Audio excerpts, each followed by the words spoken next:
अस्सलामुअलैकुम। जब आप अल्लाह के किताब पे और कुरान पे ईमान लाइएगा ना, तो काफिर लोग जो रहेगा ना, यानी मुल्ला लोग, वो आपको हराने के लिए बोलेगा कि कुरान में ये कहाँ लिखा हुआ है। आप कोई भी डिस्कस कीजिएगा वो मौलवी साहब से, यानी काफिरों से, तो वो बोलेगा ये कुरान में कहाँ पे लिखा हुआ है। तो मैं बता देता हूँ आपको कि किताब में लिखा हुआ है। कुरान का एक हुरूफ जो होता है ना, एक हरफ, वो ये काफिर लोग दिखा नहीं सकता। कुरान और किताब में फ़र्क है।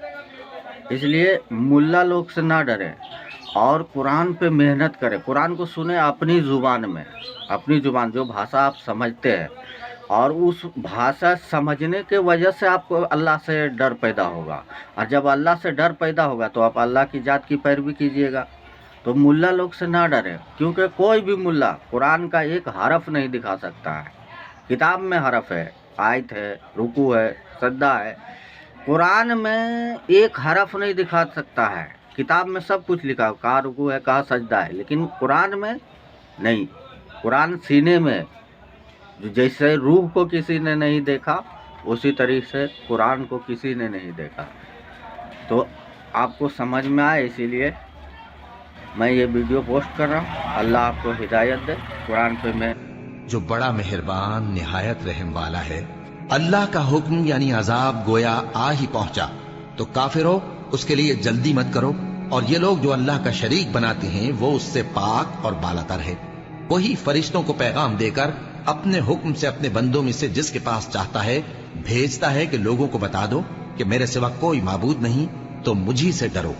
उसी ने आसमानों और जमीन को हिकमत से पैदा किया। उसकी जात इन काफिरों के शिर्क से बुलंद बरतर है। उसी ने इंसान को नुतफे से बनाया, मगर वो खुल्लम खुल्ला झगड़ालू बन गया। और मवेशियों को भी उसी ने पैदा किया।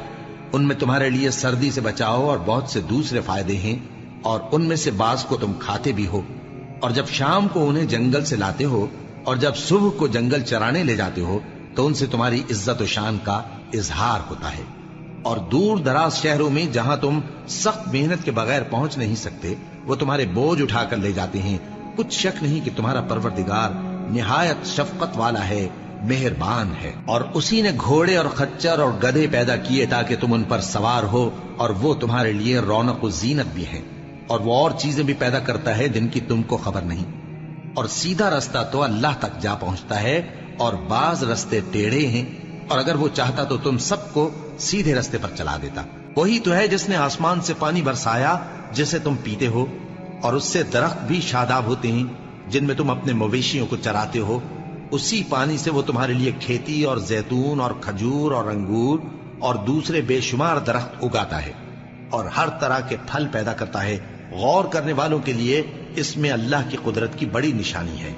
और उसी ने तुम्हारे लिए रात और दिन और सूरज और चांद को काम में लगाया, और उसी के हुक्म से सितारे भी काम में लगे हुए हैं। समझने वालों के लिए इसमें बहुत सी निशानियां हैं। और जो तरह तरह के रंगों की चीजें उसने जमीन में पैदा की, सब तुम्हारे जेरे फरमान कर दी। नसीहत हासिल करने वालों के लिए इसमें निशानी है। और वही तो है जिसने समंदर को तुम्हारे इख्तियार में किया ताकि उसमें से ताजा गोश्त निकाल कर खाओ, और उससे जेवर मोती वगैरह निकालो जिसे तुम पहनते हो।